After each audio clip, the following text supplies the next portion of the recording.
very much looking forward to be able to talk to Konrad from Estonia, who's here connected with Zoom, talking to me today about the energy and electricity markets. And the moment we are talking right now is actually 2 days after the first time we had a red alert from a transmission system operator in Germany, from Transnet BW, one of the 4 biggest operators in Germany. They issued a red alert warning.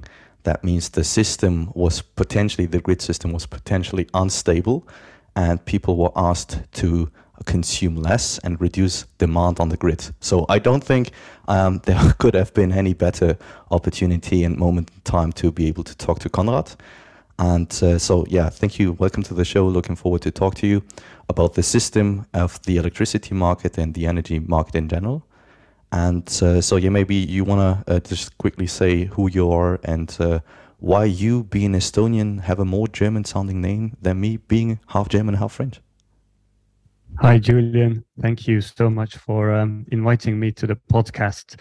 Yeah, I'm the co-founder of Gridio. We are an Estonian-based startup who makes electric vehicles charge when it makes sense.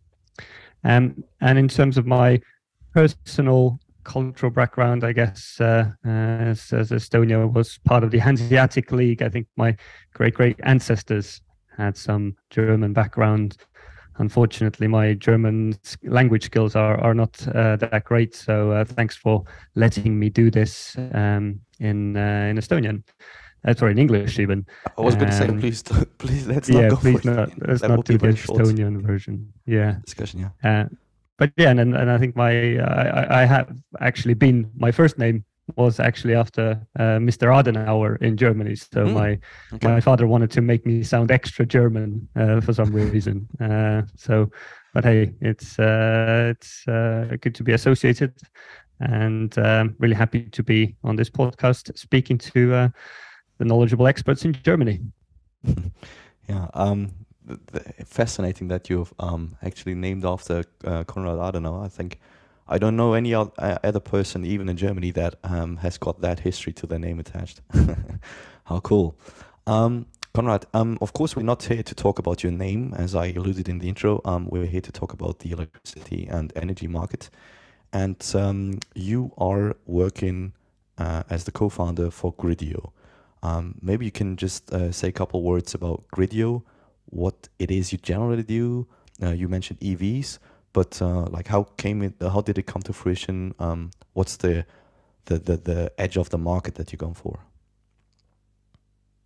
Sure. The way that Gridio actually came about, I think the story started in the year about 2016. And I was actually working what I call the dark side in the world's largest mining company called BHP Billiton at that point.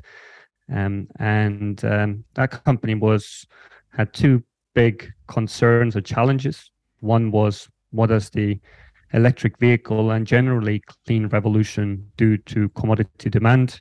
Mm-hmm. So it was my job to tell them that, yes, wind and solar will be the main source of electricity. Yes, electric cars will overtake ICE, combustion engines. Mm-hmm. But I also had the opportunity to be part of the electricity procurement strategy creation in South Australia. And the interesting thing about South Australia is that already back in 2016, it had something like 60% of its electricity came from wind. Mm. And I always say that Australia is always a bit 5 years ahead of the other electricity markets. So back at that point, there were blackouts, and there were concerns that renewables are causing all this trouble. I think 2 prime ministers had to resign because of that. And there was a lot of work going on. How do we make the grid more reliable? How do we bring prices down? So that probably sounds pretty familiar now in Europe 6 years later. And at that time, Elon Musk actually built its first big battery in South Australia, which the local government funded. And a question that was posed to me was, well, do we need a huge amount of these large batteries, and which require a lot of copper and nickel and whatnot? Or are there other ways to integrate renewables? And that was actually the first time I came across this concept called demand response or demand side flexibility. That actually, if energy users are smart and try to use energy when we have more renewables and as a result lower prices, then we can do already half the work that the batteries will do by shifting our electricity use to better times. And then I quite coincidentally met my now co-founder Sandor Liive, who was the former CEO of the Estonia's largest utility. We decided to form Gridio with the aim to help residential home energy users make money from being smarter about their energy use. And so that was in 2018. We didn't immediately start with electric cars. There weren't that many of them yet. And as a startup, you need to find a quick way to market. So we actually built our first virtual power plant platform where we aggregated together hundreds of electric heaters and boilers in Finland and Sweden, which there's 1 million households with them there, and use that to help balance the grid on a second by second level. But unfortunately, electric heaters and boilers are not as smart as electric cars are. You need to retrofit them with different devices, and we kind of came to the conclusion that while there really is value in doing it, in order to make it into a big scalable business that has global impact, we have to kind of move to the modern home energy devices, and that's when we shifted our focus to initially electric cars. Now we also integrate solar inverters and hopefully also soon home batteries. But the basic idea for us is the same, that we have built an app and a platform that automatically shifts the energy consumption of these devices to when it makes most sense, either when electricity prices are the lowest, or the share of renewables is the highest, or possibly in the example Julian you just gave us as well, we could even shift charging away if there is a red alert in the grid, and that's something that we could possibly do in the future if we integrate with different network operators. And what we actually do is we launched our electric vehicle smart charging app, first in Estonia with Tesla users, and then now we are available in all EU countries, although most of our customers are in Scandinavia and the Netherlands, where we offer dynamic tariff-based electric vehicle optimization. So we automatically make your car charged at the best time without you needing any additional hardware or complex devices to do that. So basically what you do is you tie into the APIs, let's say the server-side computer systems of a Tesla, VW, Hyundai, Kia and so on. And then you would tell that API start charging, do not start charging, start charging at a later point in time because of ABC at the moment. That's correct. What we do from a user perspective is that after you download our app, which is for free, you first of all connect your car to our app. We support 8 brands at the moment, the key ones such as Tesla, Volkswagen, Skoda, Hyundai, Kia, and adding more as we go. And you basically give us the rights to query the battery status and send charging commands to your car by logging in to your Tesla or Volkswagen or Skoda authentication page, which we don't see your credentials. After that, you get asked, when do you want your car to be charged by? And normally people set this at 7 o'clock in the morning, for example, before they go to work. And then you enable smart charge. And what that really means is that if you are, for example, a Volkswagen ID4 driver, then when you come home from work, you plug in your car at 7 o'clock in the evening, then we will ask how much does your car need to charge to be full, or whatever your charge limit is in your car? Let's say that's 2.5 hours. And then we look at what's the electricity market doing now.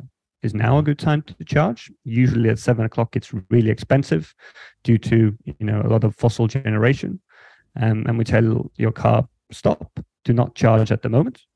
And then while our users usually already go to sleep and the best hours arrive with the highest share of renewables that also lowers the electricity prices, then we will perfectly charge exactly under 2.5 hours of the cheapest rates.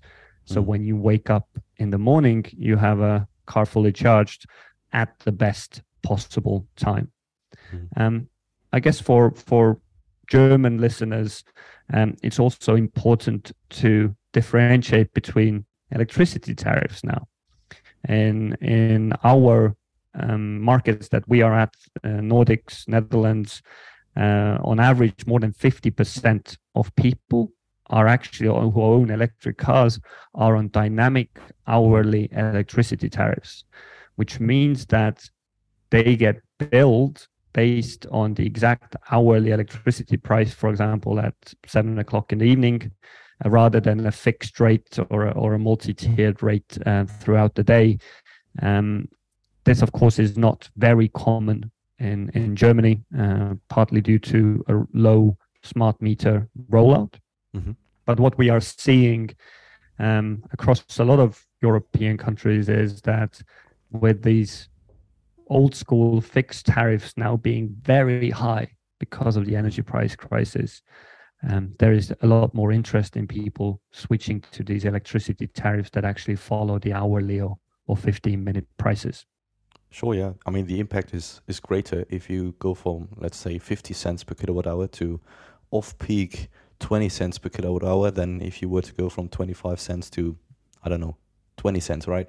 So the impact is way bigger, and since we're talking financials here, it's quite easy to do the math, quite literally here. Maybe to the point so that people understand that, because as you said, for a German mind, this is quite counterintuitive, because for us, electricity is always fixed, right? That's the B2C perspective, the end user perspective. We pay a certain price for a kilowatt hour, but that's not how the electricity markets behind the curtain works. So basically, I think what we need to say is that for every demand from electricity by households, industry, whoever, in that very moment they demand it, there needs to be the counter side on the production that equals that. So the electricity market is generally a market where you have demand and production that always need to equal each other, because if they don't, then basically the grid will fail. So I think that is one thing that you need to know about how that works. So what that basically sums up to is, if many people use a lot of electricity, a lot of power at the same point in time, for instance, in the morning, everyone showers, everyone powers on the coffee machine, or they come home, want to cook a meal and so on. So then that's when the demand goes really up, and then also the production has to follow that instantaneously, basically. And I think that is the ground level of where Gridio comes in and says, okay, there's something that's fluctuating, and since now we have something called internet and the possibility to have millisecond interactions with devices, whatever they are, we can actually tune the demand so that the production does not need to follow that as if there wasn't the tuned demand, right? I hope I put that correct. That's absolutely correct. The whole process of how these electricity prices are developed or how they emerge is that actually every day electricity producers and the consumers have auctions.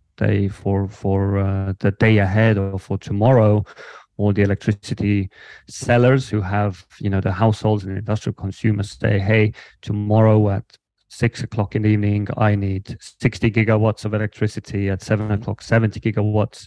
And then these get matched by the electricity providers saying, hey, look, tomorrow at 6, I can generate at 200 euros per megawatt hour. But at 7, I need to turn on a more expensive gas plant to meet your needs. So it's going to be 300 euros per megawatt hour.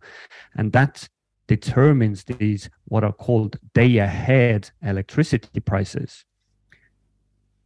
Maybe it's not, let's not go into that much detail, but there will be another layer of optimization that happens, within the day. When somebody gets their forecast wrong, then the transmission operators come in and help settle it. But that goes into a bit, maybe too much detail. But the critical thing is that the underlying electricity price is these day ahead prices. And then we, as the consumers, see sometimes fixed tariffs, which are based on standard loads, largely in Germany, where based on how all consumers have slightly more in evenings and mornings and less demand at nighttime. But in countries which have smart meters, all the electricity tariffs that you receive are actually based on your real consumption. So even in Denmark, for example, if you are on a fixed tariff, then if you consume more energy every day at 6 o'clock in the evening when there is a peak hour, you will also get a higher fixed tariff. And then the ones that our customers use, the dynamic electricity tariff, you pay exactly by the hour. So if you charge your car 10 kilowatt hours at 6 o'clock when the electricity costs 400 euros per megawatt hour, you pay 4 euros. And if you do that instead at 3 in the morning, when it costs only 100 euros per megawatt hour, you pay 1 euro. And it comes back to the point that the electricity price, that is the day ahead price, is a perfect driver of telling people, hey, at peak times, it's expensive. This means that you should not use energy here. And oh, by the way, see that tomorrow at 3 a.m. the prices will be lower because of higher renewables and nuclear usually. You should go and use energy there. And if you have these big price differences between peak and off-peak hours every hour, then naturally people are incentivized to shift as much of their consumption to these better hours. But where we come in is that we don't want our electric car owner customers to have to check the electricity prices every day, go into the car and manually say, hey, tomorrow I want to charge at 3 or at 4 a.m. in the morning. We just do it automatically for them. Okay. So maybe just like from a user's perspective, I obviously installed the app Gridio on my phone, which I gotta say it's pretty intuitive. So you have got a screenshot just behind you. So what the user sees is basically what you just talked about, right? The day ahead, and I think you see 2-3 days past also, and then you see like a high and a low graph. The line goes up and down according to what you just said. In the evening and in the morning, it's quite high, the price, and then it goes down during midday, for instance. So that's, I think the term is called duck curve here, right? For basically what the graph follows. It looks like a duck if you were to paint it. So in the morning it's high, goes down, and then in the evening it's even higher. So basically the price translates directly into the demand, and thus the strain on the grid, the strain on the production side. And I mean, this is basic economics 101, right? So the market is there to match demand and what you produce, and the market itself will find the most efficient way to give that. But instead, what we do here in Germany is we don't give any of that transparency to users. So the way they behave is just not according to that theory, and thus we're not behaving ourselves so that the grid would actually like to see that. Absolutely correct. And I would just maybe make one little remark that the price is not just demand, right? It's always the combination of demand and supply. That, for example, in a summer day, you can have exactly the same amount of demand at 1 o'clock in the afternoon and 10 o'clock in the evening, and exactly the same power plants running, but because solar generation at 1 o'clock exists and at 8 o'clock it doesn't, you can even have negative electricity prices if there's, like in Germany, a lot of solar output. So the price is always set by how much people need electricity and what are the power plants required to provide that electricity. And if the power plants that are required to provide that can run very cheaply, such as solar and wind and nuclear, then electricity will be cheap. And as we are seeing right now in winter, if you come home at 7 o'clock and we need to turn on inefficient natural gas-fired power stations, which pay for expensive gas, have to pay for CO2, then the price immediately shoots up as well. Like in Germany, I was just looking at yesterday, the gas generation doubles between the middle of the day around 2 o'clock and then 7 o'clock in the evening. And that also leads to prices really shooting up. And the whole point about this price mechanism, it's unfortunately the invisible hand. And the invisible hand is telling you, hey, please do not use energy at peak hours if you can. It's not always possible. Sure.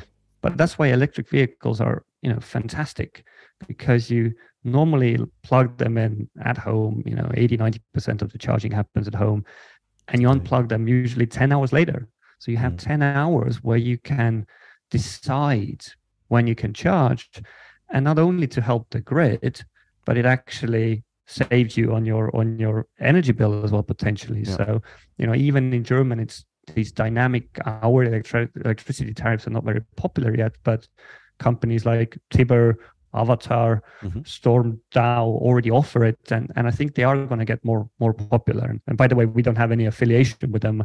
I just looked up who actually provides them. But in the Nordic countries, more than 50% of people are on it because it makes so much more sense. Yeah, definitely. Maybe before we talk about that market mechanism that is called merit order that many people will have heard about from by now from the news, is so we could because it's quite complex, to be honest. We could go into the definition of what is peak shaving and peak shifting, because I think that kind of makes sense before we talk about merit order. To then further drill it down. So could you maybe say what's the difference between peak shaving and shifting, and what does it mean from the user's perspective? I think generally they are in the same group of terminology, and maybe the common word there is peak electricity consumption, and also I'd say peak electricity prices, and these normally happen in the mornings when people wake up and go to work between 8 and 10 o'clock around winters, 7 to 9 o'clock during summers, and in the evenings when people come back. That is when electricity demand is the highest. It can go up 10-20% when the evening and morning hours, and that's also when peak prices occur. That's when electricity prices are the highest. Now, peak shaving basically means that you cut your electricity consumption during those peak hours. For example, you normally charge your car at 7 o'clock. That would be peak time charging. And now you don't charge at 7 o'clock. So you shaved off some of the peak. If all 700,000 German electric car owners do that, then you can shave the peak by quite a lot already. I actually estimated it's something like 4 gas-fired power stations worth. You can avoid those gas-fired power stations if you avoid charging at those hours, which is quite a high number. Gas peakers. Gas peakers, yeah. Wow. So an average German gas-fired power plant is about 300 megawatts, how much they generate the peak hours. And if you add all the load together of electric car owners that plug in, that's roughly about 1,000 to 1,200 megawatts. And this is not all the all the cars. So we at Gridio, by the way, I didn't mention that before, we have about 20,000 registered users and about 4,500 electric cars actively smart charging with us. And what we can see from the data is from all of our cars, every day about 20 to 25% are plugged in. Because an average user charges 2 to 3 times per week. So there is always a group of cars that are plugged in. And if you don't do smart charging, then in the case of Germany, if everybody charges when they come home at 7, that would be like 1,000 megawatts of extra strain to the grid. And you need about 4 gas-fired power stations to meet that. And if you now don't do that, you have shaved off that peak. And then, but you still need to drive in the morning. Sure, yeah. You can't just say, hey, I'm not charging at all. Yeah. So you need to shift that peak to another time. And when instead of charging at 7 o'clock, you charge at 3 in the morning, for example, while you're sleeping, then you have shifted your peak load away to off-peak hours. Yeah, that really makes it quite tangible. Saying 4 power plants, that's quite something. I mean, we are less than 1% BEV in the fleet in Germany, and that's already 4 power plants. That's amazing. Yeah, it's somewhere around, depending on the day. I think it's already around 1 to 2% of total German peak electricity load, and that's today. In 2030. At least the aim is that Germany has 10 million electric cars on the road, right? So then it would be 10, 15% of the load already. Yeah. Instead of 4 gas-fired power stations, it would be close to 50 gas-fired power stations. Yeah. And that really kind of brings us maybe back to the overall picture that if Germany plans to add 10 million cars, the rest of Europe plans to add about 80 million electric cars on the road, then it is almost impossible that they can charge, let's call it stupidly or non-smartly, because on the one hand, it will probably break the grid. It's all these cars will be 25% or a quarter of the entire peak power plants that we currently have available. So we need to add another 25% if everybody charged when they came home. Want to do that, yeah. Yeah.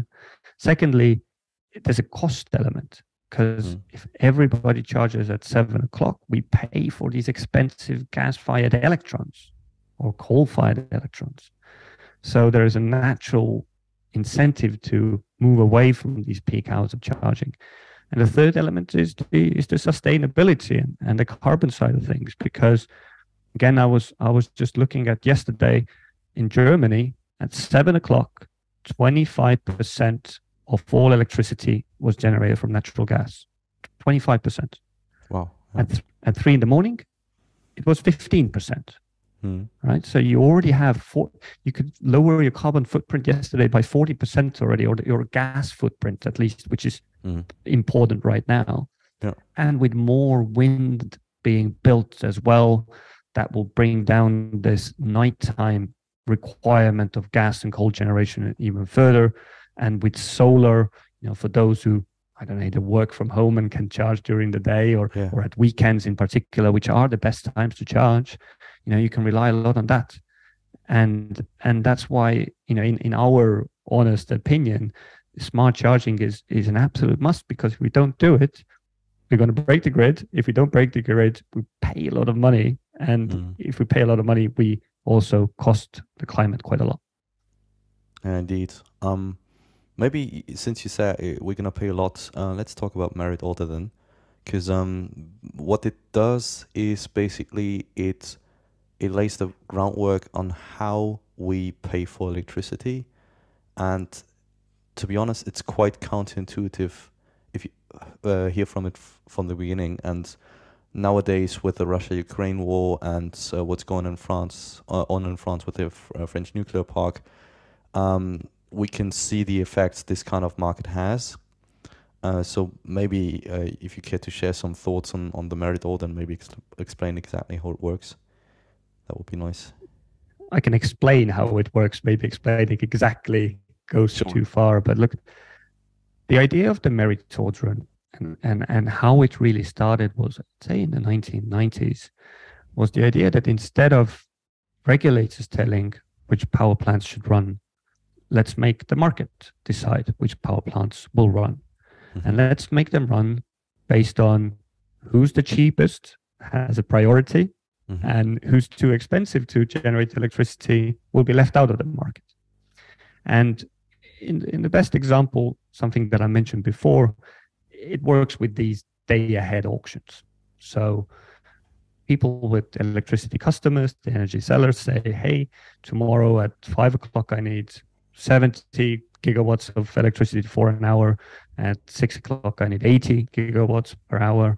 And these then get matched by electricity suppliers who everybody bids. My power plant can run at 100 euros per megawatt hour. Then another one comes in and I can run at 200 megawatt hours. And then you stack these up. And then you see that, okay, tomorrow, in order to get 80 gigawatts of electricity for an hour, we need to pay all these power plants money. Mm-hmm. And the last power plant, some Stadtwerke, that we need to turn on to make sure that we have 80 gigawatts, will want 500 euros per megawatt hour for that. And so we have to pay 500 euros to that Stadtwerke, and we will pay that 500 euros to everybody, even if they could produce more cheaply. And this is where it does get a bit more counterintuitive. Like, why do we pay power plants that actually run much more cheaply the same amount of money as to the most expensive one? And the logic behind there is that we want to, first of all, incentivize more low-cost power plants to come in, because if a wind farm developer sees that, hey, I can earn 500 euros per megawatt hour if I just build a wind farm, then I'll go and build that wind farm. Mm-hmm. And as a result of that, this 500 euro Stadtwerke will no longer be able to operate because you don't need them and the price comes down. Mm-hmm. So the first thing is that it incentivizes more cheaper, usually renewable electricity to be built. And the second thing is it actually makes the electricity market very simple, because the way that these power producers submit these bids on how much money they want, they submit these bids normally on what it actually costs them to generate electricity, because they don't need to worry about other players. They say, if I owned an electricity plant in Germany, I say my bid is 100. That's when I make a small profit or I cover my costs. And I don't need to worry about what my neighbor needs to generate, etc. This is my cost, 100. If the power price is higher, I get a profit. If it falls below that, then I don't even get to generate. Yeah. And the opposite, and it's always good to bring the alternatives, is that if every power plant was actually given an average rate or based on their generation cost plus a profit, then it's very easy to game the system. For example, if I always like to say that if there's two milk producers in the supermarket, and if one milk producer, let's call it white milk, is selling milk at €1 per liter, and then the other one is selling at 150 per liter, and you can see that the 150 is being bought, then I will also increase my prices to 150. And so the usual critique of the merit order is, hey, why do other people earn so much money? Well, if it was a different system, they would just increase their prices anyway to earn the same amount. And I guess it's a long way of saying that it does sound counterintuitive, but it's a way to make sure that the cheapest electricity plants run.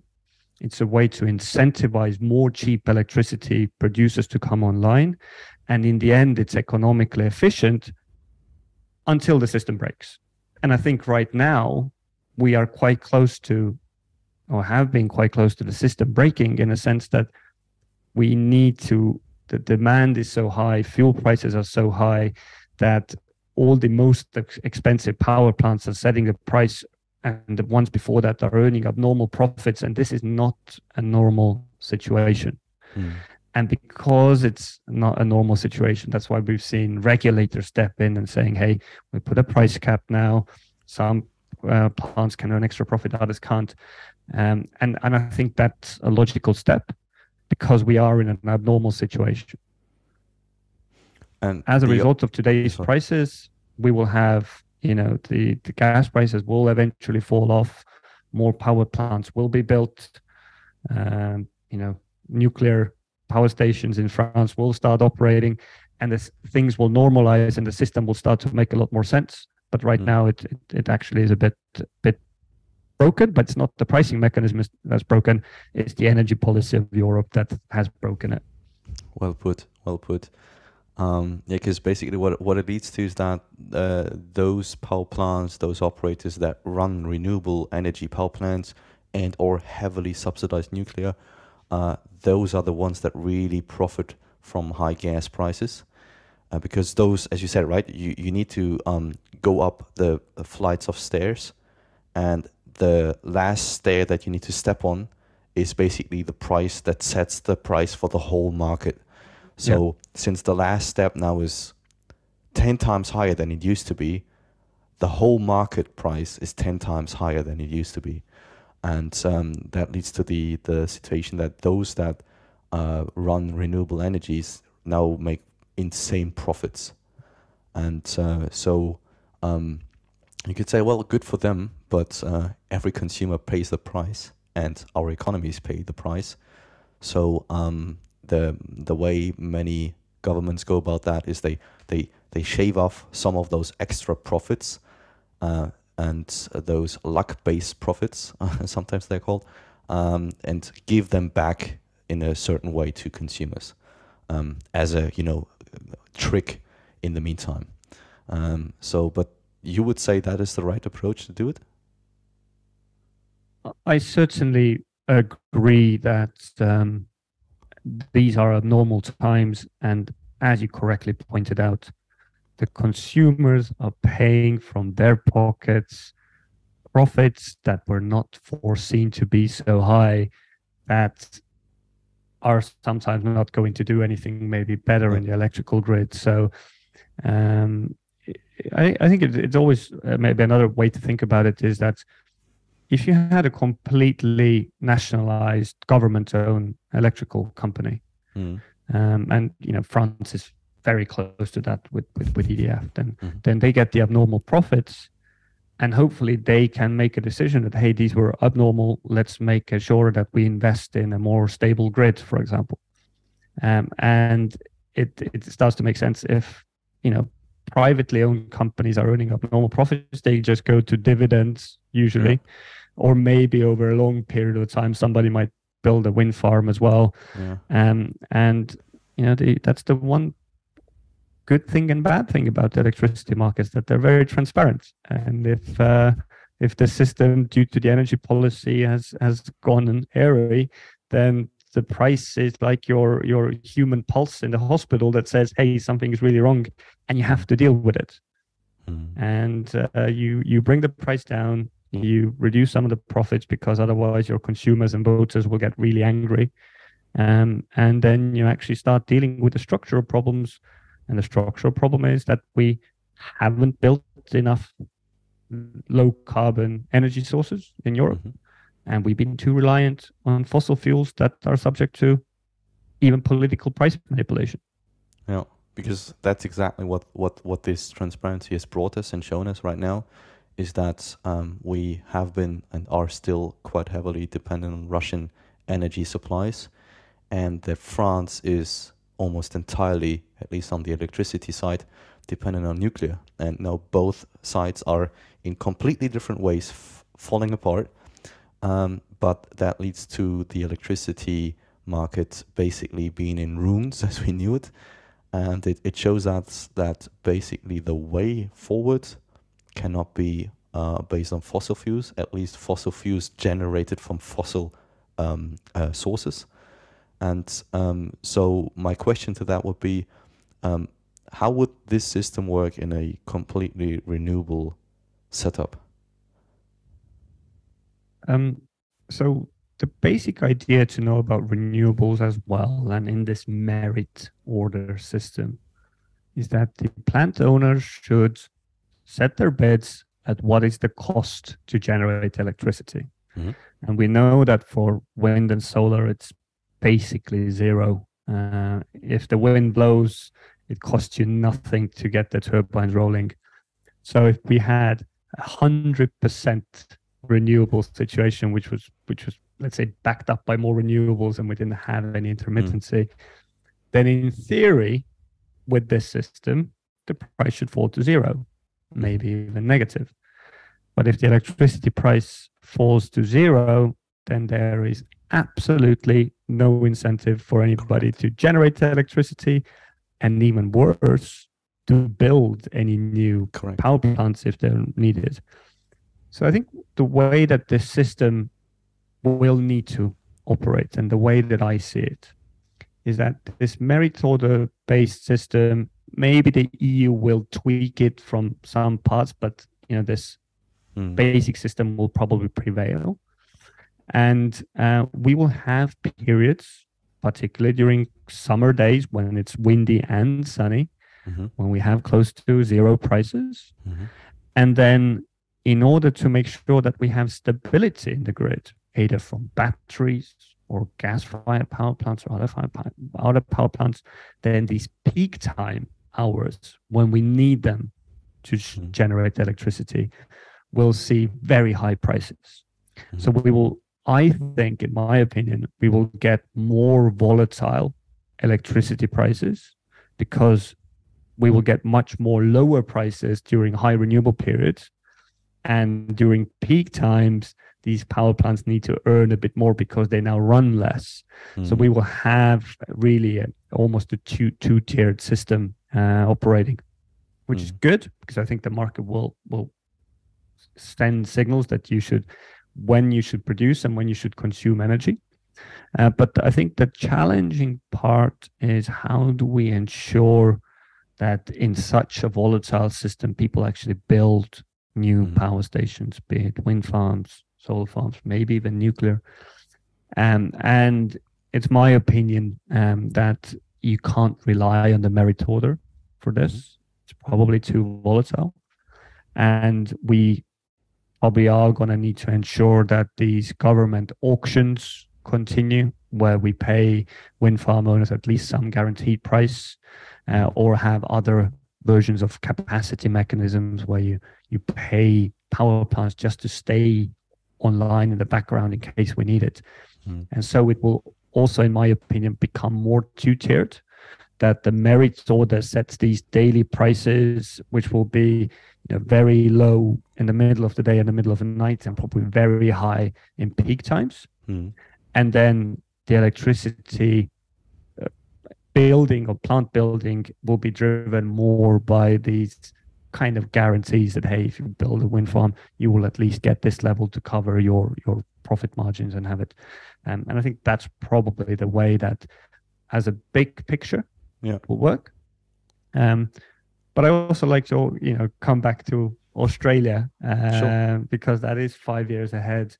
And I think the other part of the innovation that will happen is all these distributed energy sources, be it, solar panels, electric cars, home batteries, will be brought more into the market to provide supply at the right time or reduce demand. And they will get incentivized as well. So, the reason why we are also building Gridio is, on the one hand, to help consumers make the right decision, but we would also, for example, like to, in 2025 in Germany, say that, hey, tomorrow we have a shortage of electricity and 100,000 Volkswagens would charge at that time. Please pay our car owners, their grid, €2, and we will make sure that they won't charge and give those consumers the money. And so the market becomes a lot more distributed, more interconnected, and much more robust than relying on a handful of nuclear power stations only, for example, which can break. Yeah, totally. So what you're saying right now, what you're talking about is so-called V2G, vehicle to grid, or 2X, like any other means. And so far we have talked about V1X. So basically we reduce the demand level, right? Or we alternate the demand. And now that we will go in the V2G, direction, we can actually go both ways. We can not only change the demand, but we can actually send power the other way around in the grid, which is actually a game changer for the grid. But that's still something that needs to be decided from a political, judicial system. And talking about politics, actually, I ran across a very nice selfie of yours in Brussels, where you took one with Ursula von der Leyen, who is the commissioner of the EU, and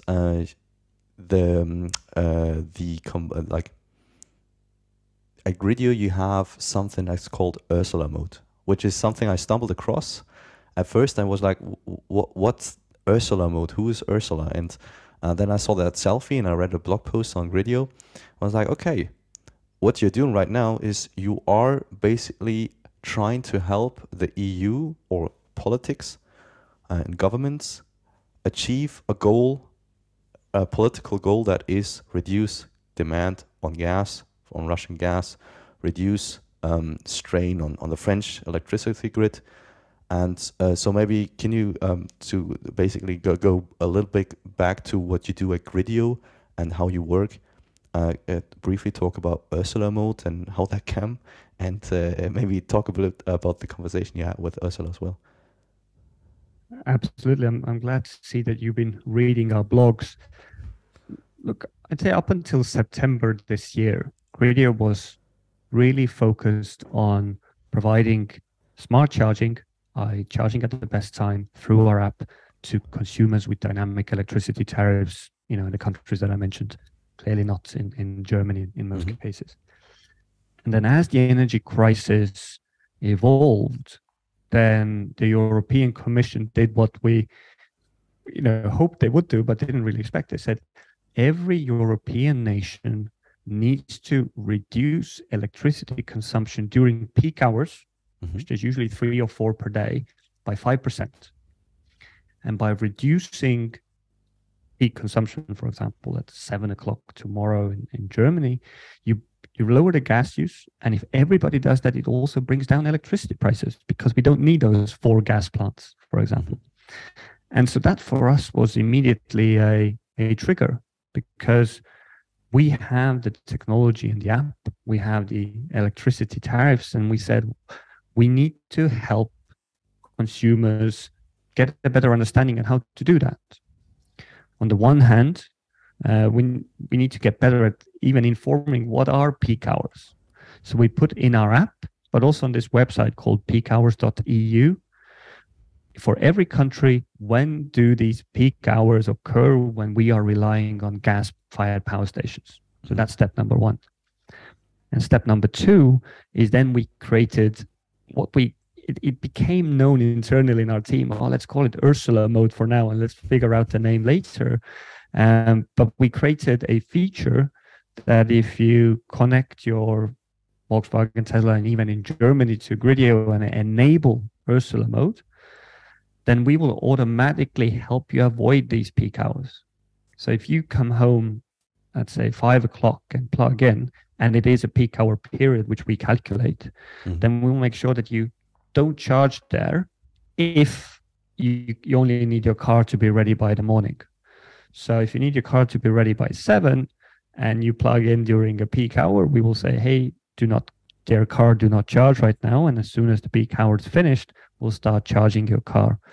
If you need to leave in 2-3 hours already and you tell us, then of course we allow you to also charge during peak hours. Sure. And we came up with this mode, and we didn't really know how it will be kind of received. And actually, Mrs. von der Leyen happened to be in Estonia, so it wasn't even in Brussels, and she was here at an event. And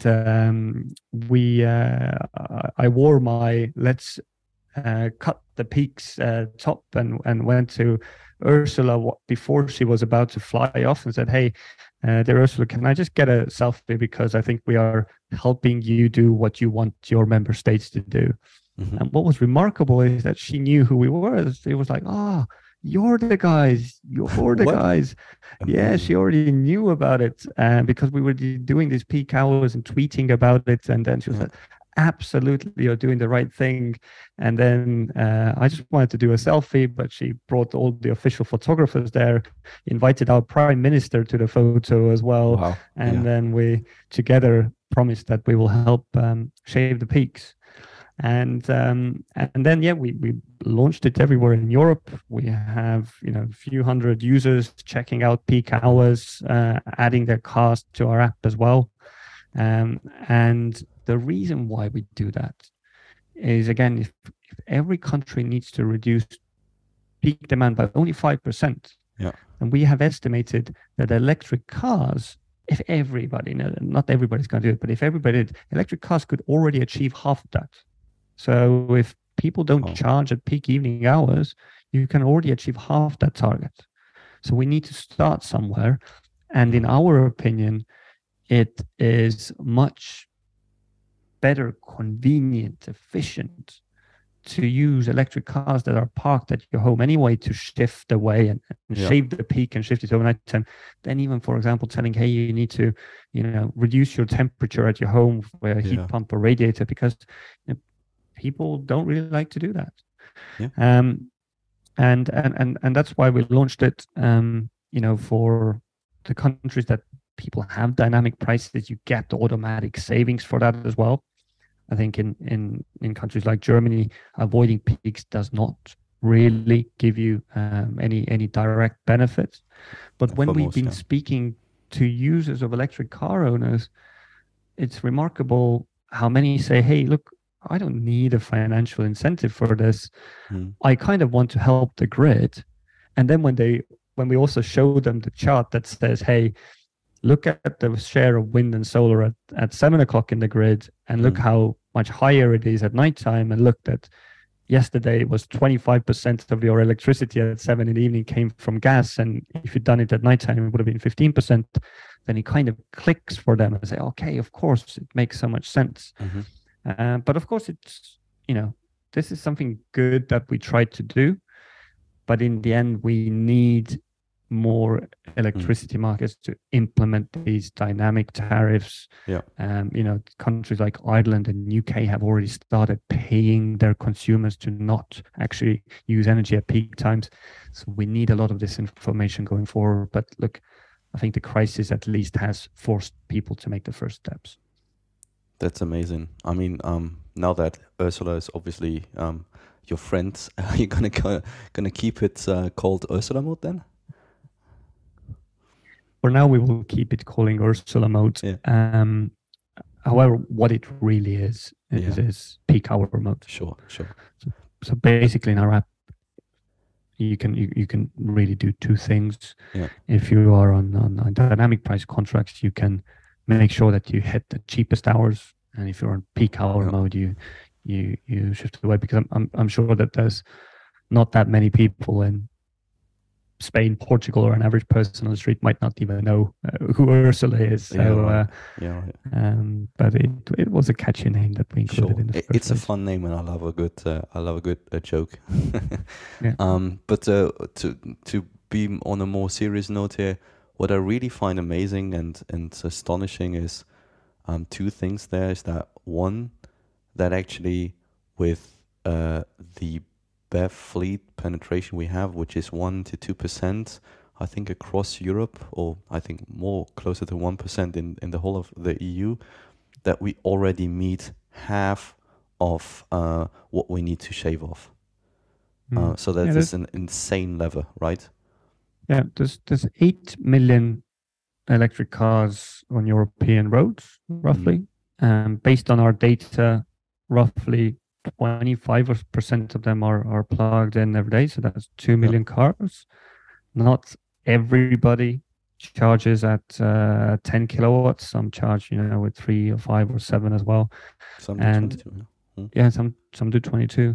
And if we kind of add all these cars together, then it's close to 10 gigawatts of potential peak demand that can be shifted off really easily at almost no cost to everybody. Right? Yeah, no impact whatsoever. Like it's, I mean, Apple introduced that, I think, on their phones a couple years back, where basically it's smart battery charging. I'm not sure. So basically, it would charge all the way during the night till 80% and then sit there at 80% and only charge the last 20%, I think 1 hour before your alarm goes off or so. Nobody ever notices it because the instant that you get off in the middle of the night and need to use 100% of the battery right now, that instance is so low that nobody cares about it, but it has a great impact on battery life in the iPhones. And here it's even bigger, right? I mean, less than 1% already 50% of what we need to achieve. And I think what is especially something that we need to talk about here is not just we're trying to save the grid. I mean, there's a horrible war going on in Europe, in Ukraine. And so I think there's huge incentive to drill down that gas demand that we all have combined as societies in Europe. And if we are able, and that's my second point that I really find amazing about Gridio, is if we're able as EV owners to cut that in half already and do that, and that's the most amazing thing, without additional hardware, at no cost, why shouldn't we all do it? I think it comes down to, I think, a lot of the knowledge about it. I think when we ran the calculations as well, we didn't realize how big of an impact it has. And I think the other thing is that, I guess, if you're doing it on your own, you sometimes feel that there is not a huge amount of impact to be had. And what is my charging impact? But that's some of the things that we try to kind of change and engage our customers. And we have very lively Facebook groups where people discuss and share how to use Gridio, because that's how the story spread. And it's interesting that actually 80% of our users have discovered us by word of mouth from their friends of EV users saying that, hey, actually there's a thing that does this, and now there is an extra incentive. However, I do feel that, if we look at the population or even of EV owners, I think it's so great that there's a lot of people who are very kind of technically interested and very environmentally interested in this. But a lot of us, whether we want it or not, is what I like to call homo economicus, right? So it's the financial incentives that make things tick. And I think this is where the politicians, and this is why we need to roll out smart meters more quickly in Germany, because it sits behind that. Like, again, I did a calculation based on the last 12 months of charging data in Germany, right? So if everybody, or if not everybody, if somebody had charged 3 times per week using only the cheapest electricity prices, then their average price would have been about 20 cents per kilowatt hour of charging, just the electricity component. I looked at what is the current fixed price electricity component, and I think it's 34 cents, right? So it's 40% higher already. And there are all of these kind of financial benefits to gain, that the EV owners can even lower the bills, lower their carbon footprint, not use gas, and required to help the grid. And the only thing stopping right now is the fact that we don't have smart meters in everywhere, like in Germany. And I think that's the thing that needs to be resolved. And I did another calculation, actually. I looked at how much savings it would have actually generated. So I assume that somebody drives about 20,000 kilometers and an average kind of electricity consumption of 20 kilowatt hours per 100 kilometers. So that's roughly 4,000 kilowatt hours per year, right? If you had been charging at the cheapest time on a dynamic tariff, you would have saved more than 400 euros per year on your charging cost. How much does a smart meter installation and renting cost? About 100 euros per year. So you would have covered, the savings would have given you a smart meter, and you could have still had, car insurance and probably a family meal as well. So the value is there. It's about informing users that they can do that, right? And I think that's the core part.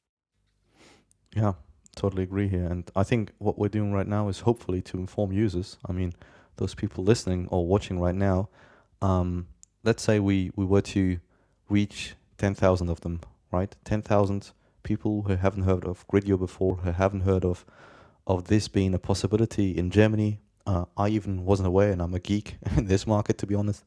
I haven't run across something that enables this without additional hardware, just on the fly using APIs. If those 10,000 people in Germany, the battery electric car, just were to switch on Gridio, enable without any financial impact and without any financial benefit, right? That's the situation with Ursula Mode in Germany. They would do that. We would already have a huge impact. It would really change stuff. I think we can, if all your users and our users did that, and I think if everybody shifted the demand away from peak hours using Gridio, and I think we can probably turn off a small gas-fired power station, a really small one, but we can already do that. But that's amazing. I mean, people listening and watching this, if we do this together, we switch off one small gas power plant. How cool is that? Exactly. And, by shifting at nighttime, you lower your carbon footprint, you help the grid. There's probably going to be less need of a red alert. It just makes so much sense. And you can go out and get a dynamic tariff and get the financial savings as well. But what I always tell our, first-time users, actually 10% of our customers are on fixed tariffs. They get no financial savings. They do it just to help the grid. But some of them do it because they don't feel comfortable with dynamic tariffs yet. So what I always say is, hey, use our app.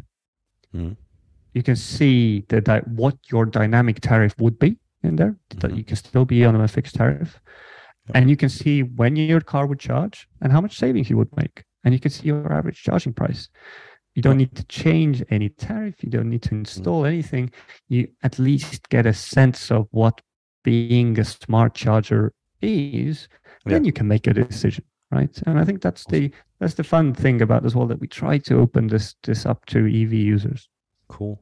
What about people who have installed a solar system at home? I mean, they have already done a great deed, and if they also drive electric, then I mean, from a, let's say, common perspective, from the layman's eyes, they are doing everything they can. Should they have Gridio as well?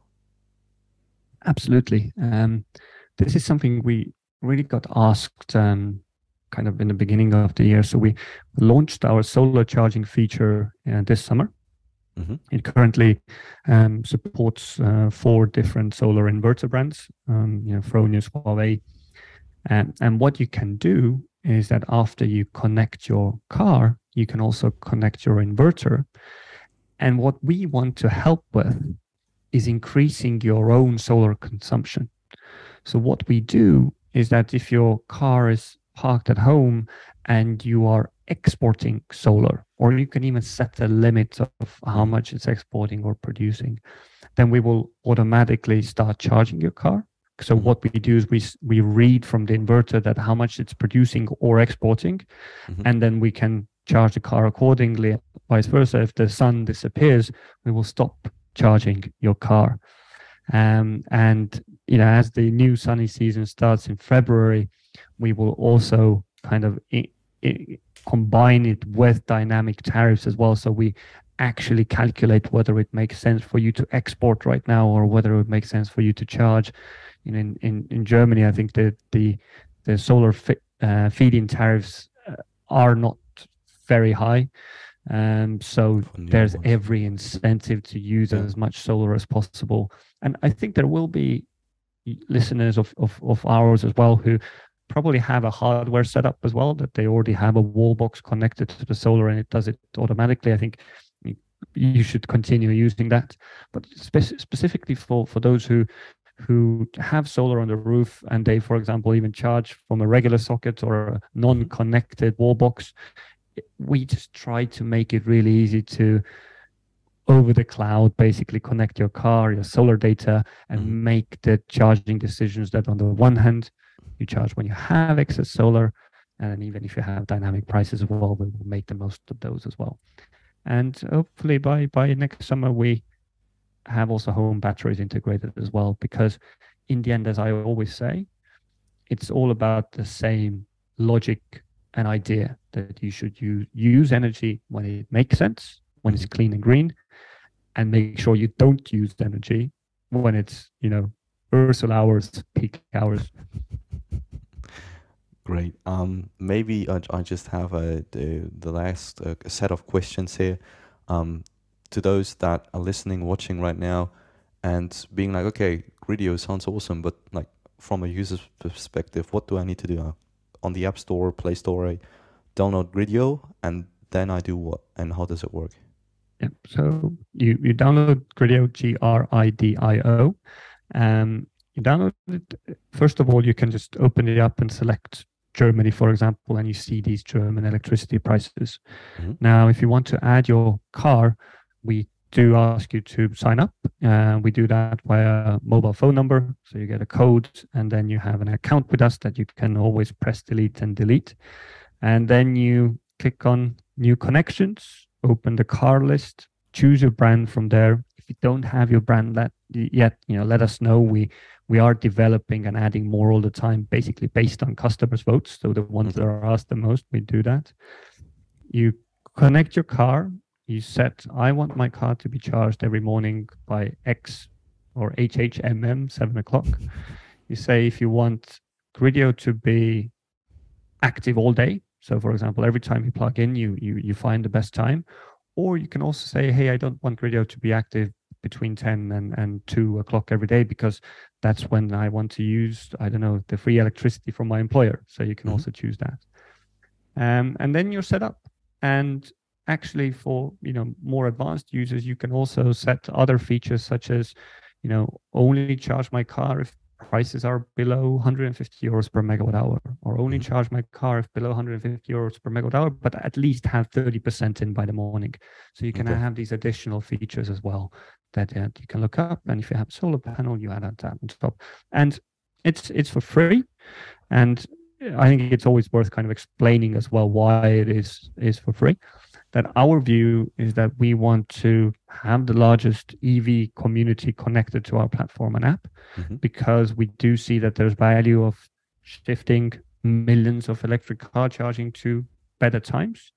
And we see that the electricity markets are moving in a direction that we believe that EV owners will eventually get paid for that, right? So we don't want to get money from EV owners. We actually want to pay them money. And we see that will, in 2, 3, 4 years' time, will start to happen already. How does Gridio make a commercial kind of story, a commercial success? We actually do work with other companies as well who want to offer smart charging to their customers. So be that electricity companies. We also are launching a very exciting product with Geld für E-Auto in Germany next year. And we kind of offer our technology for those who don't want to develop it themselves, and we provide that solution. And actually, that's where we make our financial income, all with the aim that eventually, by electricity markets evolving, we want to pay car owners money for being smart, because the governments realize that it makes sense. Okay, cool. So that's always something that I'm very curious, and that's important to me. On when you say if a product is free, you are the product, but you have other products, and this is not the case here, right? Yeah. Okay. We there are other companies I think out there who also shift the consumers charging in a non-transparent way to make money from electricity markets. We don't want to do that. Okay. Our aim is really to provide these kind of carbon and financial savings to the end users. And, we as a business actually want to offer our technology to any other companies as well to do that. And they're there because I think it's really important that we get more smart chargers as quickly as possible. Be it us or other competitors, and we need to offer immediate value to customers. We don't, it doesn't make sense to pay a few euros per month to be smarter about it. It's about getting on board, understanding that it works, and then we are ready. That by the time we have 5 million electric cars in Germany, they no longer risk the grid. can I also set a location of where Gridio should work and not work? So let's say, for instance, always be smart at home, but be stupid when I AC charge publicly. Very good question. I should have mentioned that as well. Yes, there's two things that we do. Cars such as Teslas, Hyundais, Kias actually report GPS. So what we do is you one time tell us where is your home, Yeah. and then we will measure the distance from that home. So anytime you get close to home, we know that, hey, now is the time to smart charge. Mm-hmm. So if you smart charge at your friend's place, or if you charge at your friend's place, then we don't do any optimization. Okay. For Volkswagen and Skodas, the GPS is rolling out more slowly, and there you don't set it up that way. It smart charges. However, as you correctly pointed out, as soon as you go to a fast charger, a DC charger, then we will ensure that there is no smart charging happening, because you will get immediate charge, and we automatically recognize that. Give me those electrons now. Right.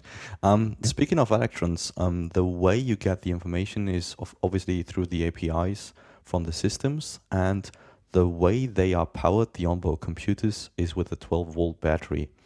So obviously, I mean, a little technical here is, am I gonna punish and kill my 12-volt battery? What are you guys trying or making? How do you make sure that this is not the case?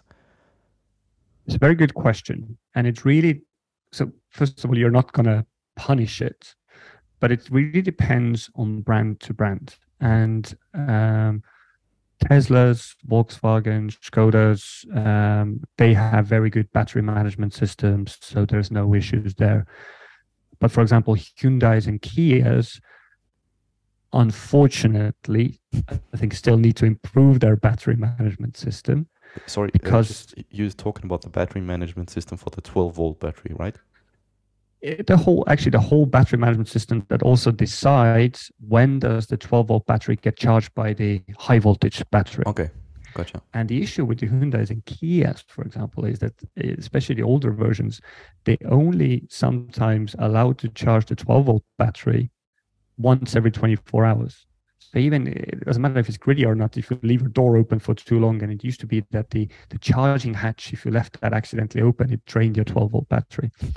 But basically what we do is that for every car brand, we tackle it differently, how often we ask for data. For Hyundai and Kias, we sometimes do it only once per hour. For Volkswagens, which have great systems, we actually ask it sometimes once per minute, depending on your location. For those of you who are Tesla owners particularly, have usually this concern is not only about the 12-volt battery, but how does it impact my high voltage battery, that if you can't keep a car awake all the time. And then we also have an what's called vampire drain system built in, that we only ask for information frequently when you arrive home to make sure we understand when you plug in. And then, for example, as soon as your car is charged, we stop asking data frequently. And what we've managed to do that is, there's almost no high voltage battery drain. And for the 12-volt, again, as I said, we're doing it with Hyundais and Kias, that we specifically ask data very infrequently to make sure it doesn't have any impact. So the vampire drain is avoided not only for Teslas, but for all cars? We've noticed that actually Volkswagens are so good that there is almost no vampire drain from asking data, and they are doing it really well. But in any case, we always manage how often we ask for data. That if a car is getting plugged in, we want to capture that, so we ask once per minute. But if your car is already charging and is full, then we shift to a few times per hour to make sure that you haven't plugged in again or you haven't driven away. Okay, so no need to be worried about that 12-volt battery and non-dyings coming in. That's good news. Right. Well, Konrad, I think looking at the time and also at the bullet list I have here, I think we've gone through almost everything. Maybe just one last question. Is cheapest also always the greenest? Not sometimes always, but usually it is. I just looked at when are the cheapest prices in Germany, and it's 3 or 4 o'clock in the morning. And that is when the share of wind and solar, or even if it's during daytime, tends to be the highest in the grid and the least amount of fossil fuels. But the one thing that those with maybe more technical knowledge is that, interestingly, in Germany, during peak hours, Germany also runs pumped hydro stations. Pumped hydro stations that get loaded up, the water gets pushed up during nighttime and released during daytime, which sometimes makes it feel like it's clean hydro energy, but it's actually charged overnight. But so the carbon intensity difference is not as high in Germany as it is from, for example, other countries. But certainly, bringing back again to last night's example, during the cheapest hours at night, the share of gas generation was the lowest and the share of wind generation was highest in the day, which on average means that they are very highly correlated. Okay, thank you very much for that. And Konrad, thank you very much in general for your time and for this very, very cool and in-depth discussion. And thank you also for taking the time to have this. We have a time shift of 1 hour. I made you miss your lunch break with your colleagues, so I highly appreciate you taking the time to do this with us, especially before we go into the Christmas and winter break, where it will especially be of high value if we all connect and shift and make sure that we do not charge cars and have high demand on the grid when there's actually strain on the grid. So thank you very much for making this possible. It was a pleasure talking to you, and I hope that to our listeners and viewers, many will actually check out Gridio. There might be others that do the same, and that together we can have an impact. And I really want to see that one small gas power plant go offline. That would be awesome. That would be a cool thing to achieve together as a community.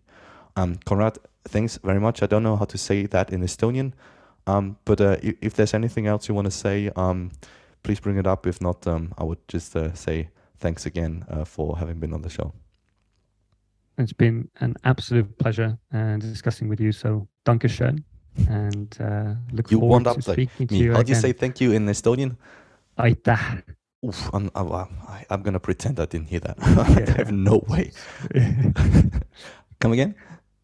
Aitäh. So it's A-I-T-A-H. Aitäh. Aitäh. Yeah, almost. Sounds a little bit like my son talking. Okay. Okay. Yeah, us and the Finns have very strange languages, so but we're kind of proud about it. It's cool, very much. I look forward to learning maybe another word in Estonian. Konrad, thank you very much, and looking forward to talk to you maybe in a year back when we all hopefully have tariffs that are time-based and peak saved.